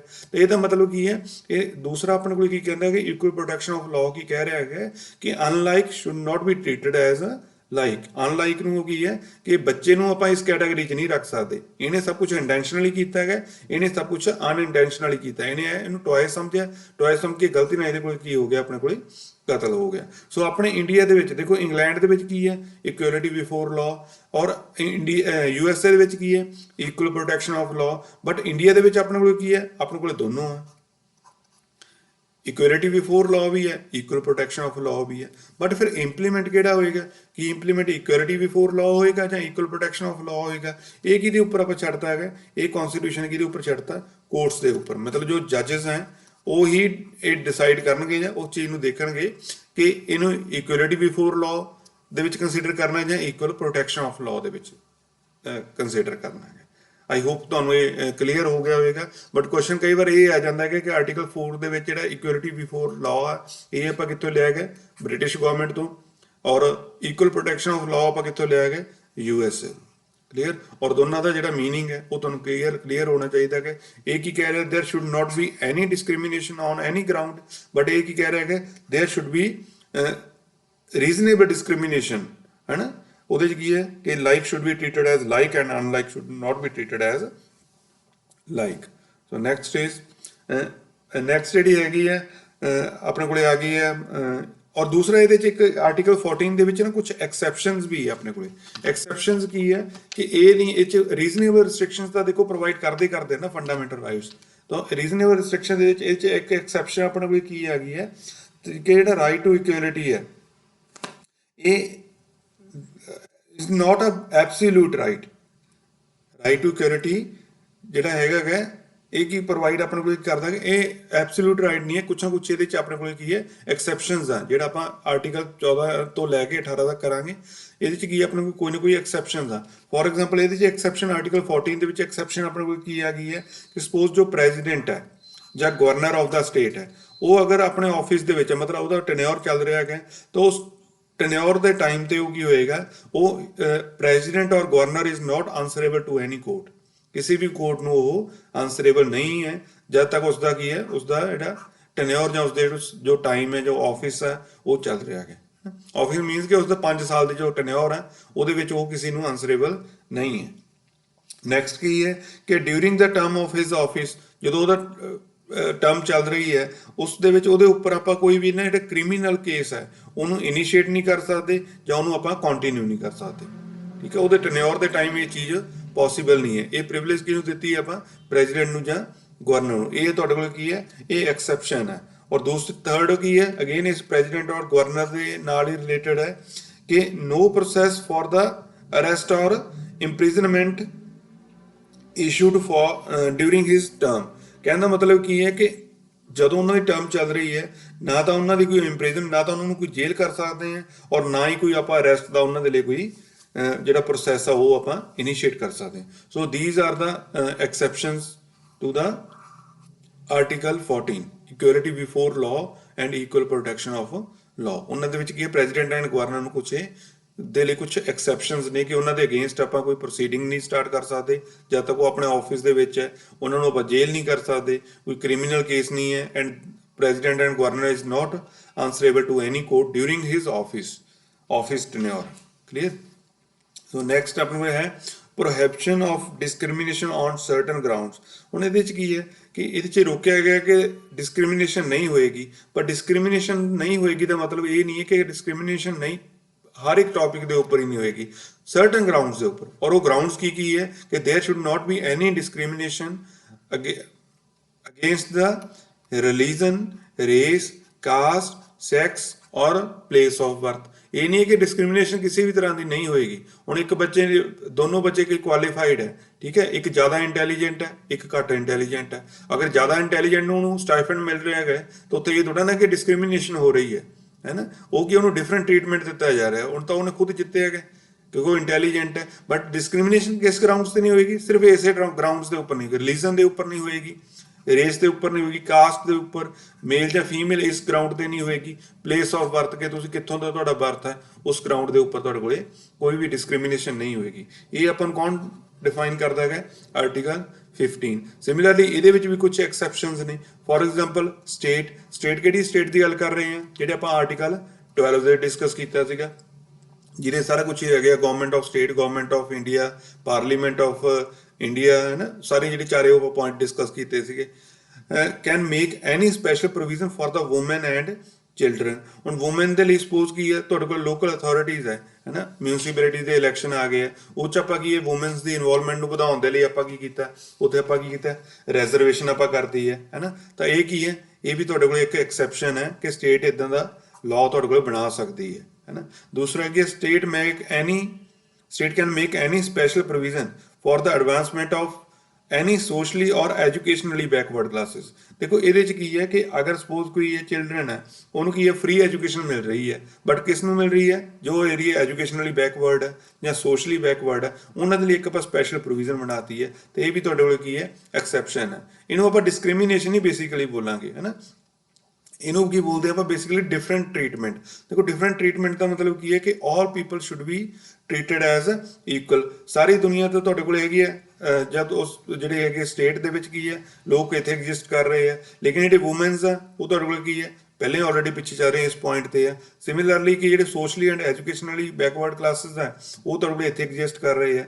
ਤਾਂ ਇਹਨਾਂ ਨੂੰ ਆਪਾਂ ਕੀ ਕਰ ਰਹੇ ਹਾਂ, ਡਿਸਕ੍ਰਿਮੀਨੇਸ਼ਨ ਨਹੀਂ ਕਰ ਰਹੇ ਆਪਾਂ, ਇਹਨਾਂ ਨੂੰ ਆਪਾਂ ਦੇ ਰਹੇ ਹਾਂ ਡਿਫਰੈਂਟ ਟ੍ਰੀਟਮੈਂਟ, ਸੋ ਦੈਟ ਕਿ ਇਹਨਾਂ ਨੂੰ ਆਪਾਂ ਇੱਕ ਵਾਰੀ ਇਸ ਲੈਵਲ ਤੇ ਲੈ ਆਈਏ ਜਿੱਥੇ ਆਲਰੇਡੀ ਬਾਕੀ ਪੀਪਲ ਨੇ, ਉੱਥੇ ਲੈ ਆਈਏ। ਉਸ ਤੋਂ ਬਾਅਦ ਕੀ ਹੈ, they all should be treated as equal. So ਇਹਨਾਂ ਨੂੰ ਇਸ ਜਗ੍ਹਾ ਤੋਂ ਇੱਥੇ ਤੱਕ ਲੈਣ ਲਈ ਆਪਾਂ ਇਹਨੂੰ ਕੀ ਦੇ ਰਹੇ ਹਾਂ, ਡਿਫਰੈਂਟ ਟ੍ਰੀਟਮੈਂਟ ਦੇ ਰਹੇ ਹਾਂ। ਇਹਦੇ ਕਰਕੇ ਆਪਣੇ ਕੋਲ ਕੀ ਬਣ ਰਹੀਆਂ, ਸਪੈਸ਼ਲ ਪ੍ਰੋਵੀਜ਼ਨਸ ਜਾਂ ਸਪੈਸ਼ਲ ਜਿਹੜੇ ਹੈਗੇ ਆ ਉਹ ਲਾਜ਼ ਬਣ ਰਹੇ ਆ ਫॉर द betterment ਜਾਂ for the advancement of socially and educationally backward classes and for the advancement of women ਜਾਂ for their participation in the municipalities, ਹੈ ਨਾ। ਇੱਕ ਐਗਜ਼ਾਮਪਲ ਆਪਾਂ ਕੰਸੀਡਰ ਕੀਤੀ ਹੈ। So prohibition of discrimination on certain grounds ਆਪਾਂ ਕਿੱਥੇ ਡਿਸਕਸ ਕਰਦੇ ਹਾਂ, ਆਰਟੀਕਲ 15 ਦੇ ਵਿੱਚ।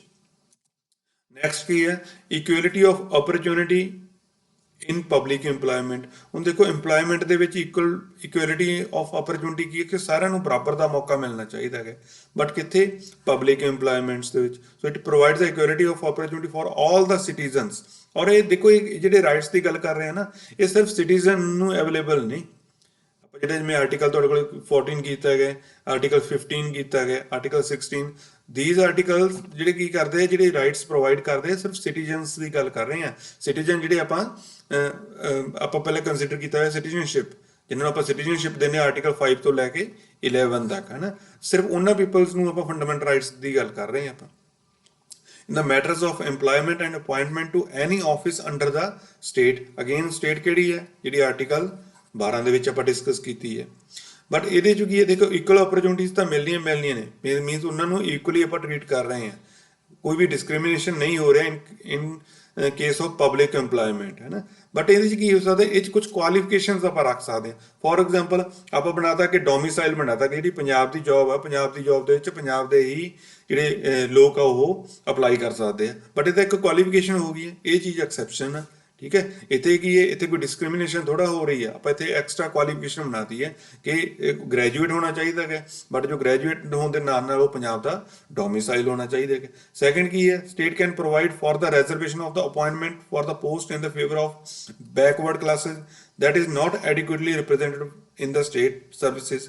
ਅਗੇਨ ਕੀ ਹੈ, ਕੋਈ ਰਿਜ਼ਰਵੇਸ਼ਨ ਕਰਤੀ ਹੈ। ਹੁਣ ਰਿਜ਼ਰਵੇਸ਼ਨ ਦਾ ਮਤਲਬ ਕੀ ਹੈ, ਅਗੇਨ ਉਹੀ ਹੈ ਕਿ ਇਹ ਲੋਕ ਜਿਹੜੇ ਆਪਣੇ ਤੋਂ ਪਿੱਛੇ ਰਹਿ ਗਏ ਆ, ਇਹਨਾਂ ਨੂੰ ਆਪਾਂ ਕੁਝ ਸਰਟਨ ਜਿਹੜੇ ਪ੍ਰੋਸੀਜਰਸ ਦੇ ਨਾਲ ਆਪਾਂ ਕੀ ਕਰਨਾ, ਇਹਨਾਂ ਨੂੰ ਬਰਾਬਰ ਲੈ ਕੇ ਆਣਾ ਹੈ। So again we are giving different treatment, ਹੈ ਨਾ। ਤਾਂ ਇੱਥੇ ਕੋਈ ਡਿਸਕ੍ਰਿਮੀਨੇਸ਼ਨ ਥੋੜਾ ਨਾ ਹੋ ਰਹੀ ਹੈ, ਇਹਨਾਂ ਨੂੰ ਇਹ ਆਲਰੇਡੀ ਆਪਾਂ ਤੋਂ ਪਿੱਛੇ ਚੱਲ ਰਹੇ ਆ, ਤਾਂ ਉਹਨਾਂ ਨੂੰ ਕੀ ਆਪਾਂ ਉਹਨਾਂ ਨੂੰ ਬਰਾਬਰ ਲੈ ਕੇ ਆਣਾ ਹੈ।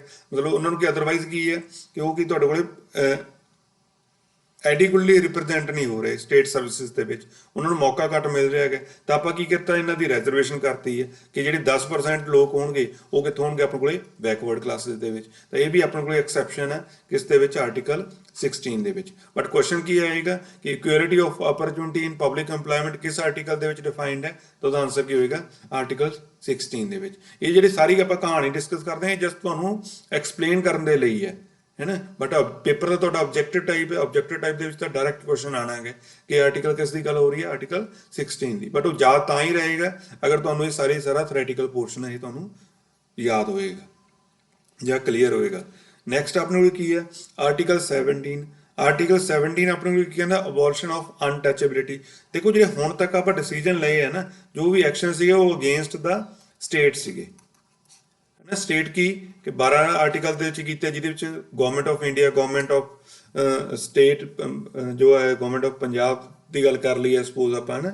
ਜਾਂ ਤੁਹਾਡੇ ਕੋਲ ਕੀ ਹੈ any other authority under the control of government of India, ਤਾਂ ਇਹ ਜਾਂ ਮਿਊਨਿਸਪੈਲਿਟੀ ਜਾਂ ਪੰਚਾਇਤ ਦੀ ਗੱਲ ਕਰ ਰਹੀ ਹੈ, ਉਹਨਾਂ ਦੇ ਅਗੇਂਸਟ ਸੀਗੇ। ਬਟ ਜਿਹੜਾ ਅਨਟੱਚੇਬਿਲਿਟੀ ਹੈ ਨਾ, ਇਹ ਅਨਟੱਚੇਬਿਲਿਟੀ ਜਿਹੜਾ ਤੁਹਾਡੇ ਕੋਲ ਹੈਗਾ ਇਹ ਇੰਡੀਵਿਜੂਅਲ ਦੇ ਉੱਪਰ ਵੀ ਐਪਲੀਕੇਬਲ ਹੈ। मतलब जरूरी नहीं है कि इस चीज़ ਨੂੰ ਵਾਇਓਲੇਟ ਸਟੇਟ ਹੀ ਕਰੇਗੀ। ਅਗਰ ਅਨਟੱਚੇਬਿਲਿਟੀ ਦਾ ਮਤਲਬ ਕੀ ਹੈ ਕਿ ਸਪੋਜ਼ ਕੀ ਹੈ, ਜਿਵੇਂ ਸਪੋਜ਼ ਤੁਹਾਡੇ ਕੋਲ ਗੁਰਦੁਆਰਾ ਸਾਹਿਬ ਹੈ, ਮੰਦਿਰ ਦੇ ਵਿੱਚ ਹੈ, ਉੱਥੇ ਤੁਸੀਂ ਕਲਾਸ ਬਣਾਤੀ ਹੈ ਕਿ ਸਿਰਫ ਇਸੀ ਕਾਸਟ ਦੇ ਬੰਦੇ ਜਿਹੜੇ ਹੈਗੇ ਗੁਰਦੁਆਰਾ ਸਾਹਿਬ ਮੱਥਾ ਟੇਕਣ ਆਉਣਗੇ। ਅਗਰ ਕੋਈ ਇਦਾਂ ਦਾ ਕੋਈ ਅਪਲਾਈ ਕਰ ਰਿਹਾ ਹੈਗਾ ਰੂਲ, ਤਾਂ ਉੱਥੇ ਕੀ ਆਪਣੇ ਕੋਲ ਵਾਇਓਲੇਸ਼ਨ ਹੋ ਰਹੀ ਹੈ ਮੀਨਸ, ਕਿਉਂਕਿ ਆਪਣੇ ਕੋਲ ਜਿਹੜੀ ਅਬੋਰਸ਼ਨ ਆਫ ਅਨਟੱਚੇਬਿਲਿਟੀ ਇਹ ਆਰਟੀਕਲ 17 ਨੇ ਕਿਹਾ ਸੀਗਾ ਕਿ ਇਦਾਂ ਦਾ ਕੋਈ ਵੀ ਡਿਸਕ੍ਰਿਮੀਨੇਸ਼ਨ ਨਹੀਂ ਹੋਏਗੀ। ਤਾਂ ਇਹ ਜ਼ਰੂਰੀ ਨਹੀਂ ਹੈ ਕਿ ਸਟੇਟ ਦੇ ਅਗੇਂਸਟ ਹੀ ਐਕਸ਼ਨ ਹੋਵੇ। ਅਗਰ ਕੋਈ ਪਰਸਨਲੀ ਵੀ ਇਸ ਚੀਜ਼ ਨੂੰ ਇੰਪਲੀਮੈਂਟ ਕਰ ਰਿਹਾ ਹੈਗਾ ਜਾਂ ਤੁਹਾਡੇ ਲਈ ਕੋਈ ਇਦਾਂ ਦੀ ਲੈਂਗੁਏਜ ਯੂਜ਼ ਕਰ ਰਿਹਾ ਕਿ ਜਿਹੜੀ ਕਨਸਟੀਟਿਊਸ਼ਨਲੀ ਆਪਣੇ ਕੋਲ ਐਕਸੈਪਟੇਬਲ ਨਹੀਂ ਹੈ, ਜਿਹੜੀ ਕਿ ਵਾਇਓਲੇਟ ਕਰਦੀ ਹੈ ਆਰਟੀਕਲ 17 ਨੂੰ, ਉਸ ਕੇਸ ਦੇ ਵਿੱਚ ਆਪਾਂ ਕੀ ਹੈ ਇੰਡੀਵਿਜੂਅਲ ਦੇ ਅਗੇਂਸਟ ਵੀ ਆਪਾਂ ਇਸ ਚੀਜ਼ ਨੂੰ ਚੈਲੰਜ ਕਰ ਸਕਦੇ ਹਾਂ। ਦੇਖੋ ਅਗਰ ਤਾਂ ਸਟੇਟ ਦੇ ਅਗੇਂਸਟ ਲੈਣਾ ਹੈਗਾ ਫਿਰ ਤਾਂ ਉਹ ਕੀ ਆਪਣੇ ਕੋਲ ਕੀ ਹੈ ਆਰਟੀਕਲ 7 ਦੇ ਅੰਡਰ ਆਪਾਂ ਟ੍ਰੀਟ ਕਰ ਲਾਂਗੇ ਕਿ ਵਾਇਓਲੇਸ਼ਨ ਆਫ ਆਰਟੀਕਲ 17 ਹੈ। ਬਟ ਅਗਰ ਇਹ ਐਕਸ਼ਨ ਇੰਡੀਵਿਜੂਅਲ ਦੇ ਅਗੇਂਸਟ ਲੈਣਾ ਹੈਗਾ ਤਾਂ ਉਹਦੇ ਲਈ ਆਪਣੇ ਕੋਲ ਕੀ ਐਕਟ ਬਣਿਆ ਹੋਇਆ ਹੈ, protection of civil rights act 1955। ਤੇ ਇਟ ਮੀਨ ਜਿਹੜੀ ਆਪਾਂ ਪਹਿਲਾਂ ਗੱਲ ਕੀਤੀ ਸੀ ਆਰਟੀਕਲ 14 ਦੇ ਵਿੱਚ, 15 ਦੇ ਵਿੱਚ, 16 ਦੇ ਵਿੱਚ, ਉਹ ਸਾਰੇ ਐਕਸ਼ਨ ਸੀਗੇ ਅਗੇਂਸਟ ਸਟੇਟ। ਬਟ ਇਹ ਕੀ ਹੈ ਆਪਣੇ ਕੋਲ ਕੀ ਹੈ, ਇਹ ਕੀ ਹੈ against state as well as individual. ਅਗਰ ਕੋਈ ਪਰਸਨ ਵੀ ਇਦਾਂ ਦਾ ਕੋਈ ਚੀਜ਼ ਇੰਪਲੀਮੈਂਟ ਕਰ ਰਿਹਾ ਜਾਂ ਅਪਲਾਈ ਕਰ ਰਿਹਾ ਹੈਗਾ ਸੋਸਾਇਟੀ ਦੇ ਵਿੱਚ, ਤਾਂ ਉਹਨੂੰ ਵੀ ਆਪਾਂ ਚੈਲੰਜ ਕਰ ਸਕਦੇ ਹਾਂ ਕੋਰਟ ਦੇ ਵਿੱਚ। ਔਰ ਕੋਰਟ ਉਹਨੂੰ ਡਿਸਾਈਡ ਕਿਵੇਂ ਕਰੇਗੀ, ਜੋ ਵੀ ਪਨਿਸ਼ਮੈਂਟ ਹੋਏਗੀ ਕਿਸ ਐਕਟ ਦੇ ਬੇਸਡ ਹੋਏਗੀ, protection of civil rights act 1955। ਕਈ ਵਾਰੀ ਵੈਰੀ ਰੇਅਰ ਚਾਂਸਸ ਹੈ ਕਿ ਇਦਾਂ ਦਾ ਕੁਐਸਚਨ ਵੀ ਪੁੱਛ ਲੈਂਦਾ ਹੈਗਾ, ਬਟ ਇਹ ਤੁਹਾਨੂੰ ਪਤਾ ਹੋਣਾ ਚਾਹੀਦਾ ਹੈ। ਔਰ ਦੂਸਰੀ ਕਿ ਹਰ ਇੱਕ ਦੇ ਵਿੱਚ ਆਪਾਂ ਕੋਈ ਨਾ ਕੋਈ ਐਕਸੈਪਸ਼ਨ ਰੱਖੀ ਹੈ। ਬਟ ਜੋ ਆਰਟੀਕਲ 17 ਹੈ ਨਾ, 17 ਦੇ ਵਿੱਚ ਜ਼ੀਰੋ ਐਕਸੈਪਸ਼ਨ, ਕੋਈ ਵੀ ਐਕਸੈਪਸ਼ਨ ਨਹੀਂ ਹੈ, ਕੋਈ ਵੀ ਇਹਦੇ 'ਚ ਲਿਬਰਟੀ ਜਾਂ ਹੋਰ ਕੋਈ ਪ੍ਰਿਵਿਲੇਜ ਨਹੀਂ ਦਿੱਤੀ ਗਈ, ਇਹ 'ਚ ਕੋਈ ਵੀ ਐਕਸੈਪਸ਼ਨ ਆਪਣੇ ਕੋਲੇ ਨਹੀਂ ਹੈ ਆਰਟੀਕਲ 17 ਦੇ ਵਿੱਚ। ਔਰ ਆਰਟੀਕਲ 17 ਕਿਹਦੀ ਗੱਲ ਕਰਦਾ ਹੈ, ਸਟੇਟ ਦੀ ਗੱਲ ਕਰਦਾ ਹੈ ਐਜ਼ ਵੈਲ ਐਜ਼ ਇੰਡੀਵਿਜੂਅਲ ਦੀ ਗੱਲ ਕਰਦਾ ਹੈ। ਇਹ ਚੀਜ਼ ਨੂੰ ਆਪਾਂ ਯਾਦ ਰੱਖਣਾ ਹੈ। ਉਸ ਤੋਂ ਬਾਅਦ ਰਾਈਟ ਟੂ ਇਕੁਐਲਿਟੀ ਦੇ ਵਿੱਚ ਜਿਹੜਾ ਲਾਸਟ ਆਰਟੀਕਲ ਹੈ ਉਹ ਕੀ ਆਰਟੀਕਲ 18। ਇਹਦੇ 'ਚ ਆਪਾਂ ਕੀ ਕੀਤਾ ਕਿ ਕੀ ਅਬੋਲਿਸ਼ ਕੀਤਾ ਕਿ ਟਾਈਟਲਸ ਨੂੰ। ਟਾਈਟਲਸ ਦਾ ਮਤਲਬ ਕੀ ਹੁੰਦਾ ਹੈ, ਜਿਵੇਂ ਆਪਾਂ ਕਹਿੰਦੇ ਹਾਂ ਮਹਾਰਾਜਾ ਆਫ ਪਟਿਆਲਾ, ਰਾਏ ਬਹਾਦਰ ਫਲਾਣਾ ਸਿੰਘ, ਹੈ ਨਾ। ਇੱਦਾਂ ਦੇ ਜਿਹੜੇ ਟਾਈਟਲਸ ਆ ਜਿਹੜੇ ਕਿ ਤੁਹਾਨੂੰ ਹੈਰੀਡੇਟਰੀ ਮਿਲੇ ਆ, ਮਤਲਬ ਕਿ ਤੁਹਾਡੇ ਪਹਿਲਾਂ ਫਾਦਰ ਨੂੰ ਮਹਾਰਾਜਾ ਕਹਿੰਦੇ ਸੀਗੇ, ਫਿਰ ਤੁਹਾਨੂੰ ਮਹਾਰਾਜਾ ਕਹਿਣ ਲੱਗੇ, ਫਿਰ ਤੁਹਾਡੇ ਬੇਟੇ ਨੂੰ ਮਹਾਰਾਜਾ ਕਹਿਣ ਲੱਗੇ। ਇਹ ਚੀਜ਼ ਨੂੰ ਵੀ ਆਪਾਂ ਕਨਸਟੀਟਿਊਸ਼ਨਲ ਦੇ ਜਿਹੜੇ ਵਿੱਚ ਕੀ ਹੈ ਅਬੋਲਿਸ਼ ਕਰਤਾ, ਖਤਮ ਕਰਤਾ, ਤਾਂ ਕਿ ਤੁਹਾਨੂੰ ਇੱਕ ਕੋਈ ਸਪੈਸ਼ਲ ਪ੍ਰਿਵਿਲੇਜ ਨਾ ਮਿਲੇ। ਬਟ ਇਹ ਆਪਾਂ ਜਿਹੜੇ ਕੀਤੇ ਆ ਉਹ ਸਿਰਫ ਹੈਰੀਡੇਟਰੀ ਟਾਈਟਲਸ ਕੀਤੇ ਆਪਾਂ।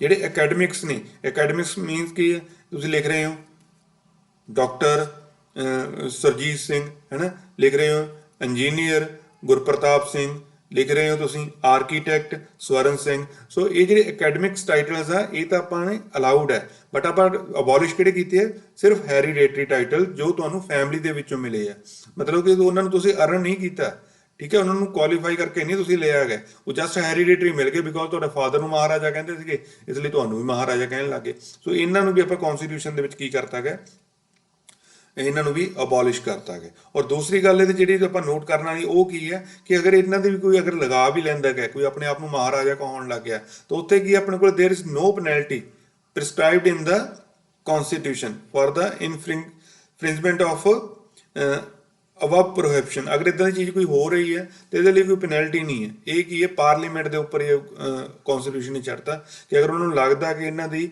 ਜ਼ਿਆਦਾ ਵਾਇਓਲੇਸ਼ਨ ਹੋ ਰਹੀ ਹੈ ਤਾਂ ਪਾਰਲੀਮੈਂਟ ਕੋਈ ਲਾਅ ਬਣਾ ਸਕਦੀ ਹੈ, ਔਰ ਐਜ਼ ਪਰ ਦਾ ਲਾਅ ਪਾਰਲੀਮੈਂਟ ਕੀ ਕਰ ਸਕਦੀ ਹੈ, ਡਿਸਾਈਡ ਕਰ ਸਕਦੀ ਹੈ ਕੋਈ ਵੀ ਪੈਨਲਟੀ। ਬਟ ਕੀ ਆਪਣੇ ਕੋਲ ਕੀ ਹੈ ਕਿ ਕਨਸਟੀਟਿਊਸ਼ਨ ਨੇ ਇਨੀਸ਼ੀਅਲੀ ਆਪਾਂ ਨੂੰ ਇਹਦੇ ਲਈ ਕੋਈ ਵੀ ਪੈਨਲਟੀ ਡਿਫਾਈਨ ਨਹੀਂ ਕੀਤੀ ਕਿ ਜਿਵੇਂ ਸਪੋਜ਼ ਕਿ ਆਰਟੀਕਲ 17 ਅਗਰ ਦੀ ਵਾਇਓਲੇਸ਼ਨ ਹੁੰਦੀ ਹੈ ਤਾਂ ਜ਼ਿਆਦਾ 6 ਮਹੀਨੇ ਦੀ ਸਜ਼ਾ ਹੋ ਸਕਦੀ ਹੈ ਜਾਂ 500 ਰੁਪਇਆ ਫਾਈਨ ਹੋ ਸਕਦਾ ਹੈ ਨਾ, ਚਾਹੇ ਉਹ ਇੰਡੀਵਿਜੂਅਲ ਹੈ ਚਾਹੇ ਉਹ ਸਟੇਟ ਹੈ, ਦੈਟ ਡਿਪੈਂਡਸ ਅਪੋਨ ਦਾ ਜੋ ਤੁਹਾਡੇ ਕੋਲ ਹੋਏਗਾ ਵਾਇਓਲੇਸ਼ਨ ਕਿ ਸਟੇਟ ਕਰ ਰਿਹਾ ਜਾਂ ਇੰਡੀਵਿਜੂਅਲ ਕਰ ਰਿਹਾ ਹੈਗਾ, ਬਟ ਇਹਦੇ ਲਈ ਕੋਈ ਵੀ ਪੈਨਲਟੀ ਫਿਕਸ ਨਹੀਂ ਕੀਤੀ ਗਈ।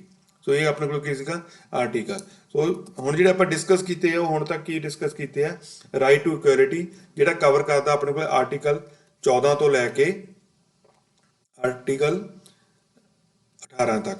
ਬਟ ਇਹਦੇ ਨਾਲ ਆਪਾਂ ਦੋ ਆਰਟੀਕਲ ਹੋਰ ਵੀ ਡਿਸਕਸ ਕੀਤੇ 12 ਐਂਡ 13। 12 ਦੇ ਵਿੱਚ ਡੈਫੀਨੇਸ਼ਨ ਆਫ ਦਾ ਸਟੇਟ ਹੈ, ਇਹਦੇ 'ਚ ਆਪਾਂ law and what is not a law ਉਹਦੀ ਗੱਲ ਕੀਤੀ ਹੈ, ਐਂਡ ਇੱਕ ਆਪਾਂ ਗੱਲ ਕੀਤੀ ਹੈ ਜੁਡੀਸ਼ੀਅਲ ਰਿਵਿਊ ਦੀ, ਜੋ ਚੈੱਕ ਕਰੇਗਾ ਕਿ ਲਾਅ ਲawful ਹੈ ਵੀ, ਕਨਸਟੀਟਿਊਸ਼ਨਲੀ ਇਹ ਵੈਲਿਡ ਹੈ ਵੀ ਐਕਸ਼ਨ ਸਟੇਟ ਦਾ ਜਾਂ ਨਹੀਂ ਹੈ। ਠੀਕ ਹੈ, ਤਾਂ 12 ਤੋਂ 13 ਮਤਲਬ 18 ਤੱਕ ਆਰਟੀਕਲ 1 ਤੋਂ ਲੈ ਕੇ 18 ਤੱਕ ਆਪਣੇ ਕੋਲੇ ਆਰਟੀਕਲ ਸਾਰੀ ਵੀਡੀਓਜ਼ ਦੇ ਵਿੱਚ ਆਪਾਂ ਡਿਸਕਸ ਕਰ ਲਏ ਹੈ। ਔਰ ਜਿਹੜੀ ਇਹ ਵੀਡੀਓ ਦੇ ਵਿੱਚ ਇਹਦੀ ਵੀਡੀਓ ਦੇ ਵਿੱਚ ਆਪਣੇ ਕੋਲੇ 2 ਜਾਂ 3 ਵੀਡੀਓਜ਼ ਹੋਰ ਆਉਣਗੀਆਂ, ਫਿਰ ਹੀ ਆਪਣੇ ਫੰਡਾਮੈਂਟਲ ਰਾਈਟਸ ਕੰਪਲੀਟ ਹੋਣਗੇ।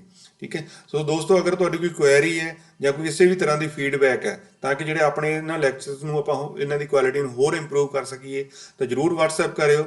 ਔਰ WhatsApp ਲਈ ਤੁਸੀਂ ਕੀ ਹੈ, ਸਿਰਫ ਇਹ ਨੰਬਰ ਯੂਜ਼ ਕਰਨਾ ਹੈ ਰਿਗਾਰਡਿੰਗ ਦਾ ਜਨਰਲ ਸਟੱਡੀਜ਼। ਇਸ ਟੌਪਿਕ ਦੇ ਰਿਲੇਟਡ ਅਗਰ ਤੁਹਾਡੀ ਕੋਈ ਕੁਐਰੀ ਹੈ ਜਾਂ ਕੋਈ ਹੋਰ ਤੁਹਾਡੀ ਕੋਈ ਜਨਰਲ ਕੁਐਰੀ ਹੈ, ਤਾਂ ਉਹਨੂੰ ਆਪਾਂ ਜਿਹੜਾ ਹੈਗਾ ਸ਼ੇਅਰ ਕਰ ਸਕਦੇ ਹਾਂ, ਆਪਸ ਦੇ ਵਿੱਚ ਡਿਸਕਸ ਕਰ ਸਕਦੇ ਹਾਂ with the help of this message. ਔਰ ਕੋਸ਼ਿਸ਼ ਕਰਿਓ ਕਿ ਇਹਦੇ ਉੱਪਰ WhatsApp ਤੇ ਮੈਸੇਜ ਹੀ ਤੁਹਾਡੇ ਆਉਣ, ਤਾਂ ਕਿਉਂਕਿ ਮੈਸੇਜ ਦਾ ਇਹ ਹੈ ਕਿ ਮੈਸੇਜ ਨੂੰ ਤੁਸੀਂ ਕਦੀ ਵੀ ਰਿਪਲਾਈ ਕਰ ਸਕਦੇ ਹੋ। ਸੋ ਮੈਂ ਵੀ ਕੋਸ਼ਿਸ਼ ਕਰਾਂਗਾ ਕਿ ਤੁਹਾਡੇ ਹਰ ਇੱਕ ਕੁਐਰੀ ਨੂੰ ਐਡਰੈਸ ਕਰਾਂ, ਹਰ ਇੱਕ ਜਿਹੜਾ ਤੁਹਾਡਾ ਮੈਸੇਜ ਹੈ ਉਹਦਾ ਮੈਂ ਰਿਪਲਾਈ ਕਰਾਂ। So thank you very much. Lecture ਪਸੰਦ ਆਇਆ ਤਾਂ ਲਾਈਕ ਜ਼ਰੂਰ ਕਰਿਓ, ਕਮੈਂਟ ਕਰਿਓ, ਔਰ ਪੋਜ਼ਿਟਿਵ ਵਾਈਬ ਪੰਜਾਬ ਚੈਨਲ ਨੂੰ ਜਰੂਰ ਸਬਸਕ੍ਰਾਈਬ ਕਰ ਰਿਹਾ ਅਗਰ ਕੋਈ ਚੈਨਲ ਦੇ ਉੱਪਰ ਨਿਊ ਸਟੂਡੈਂਟ ਆ ਰਿਹਾ ਹੈ। Thank you very much.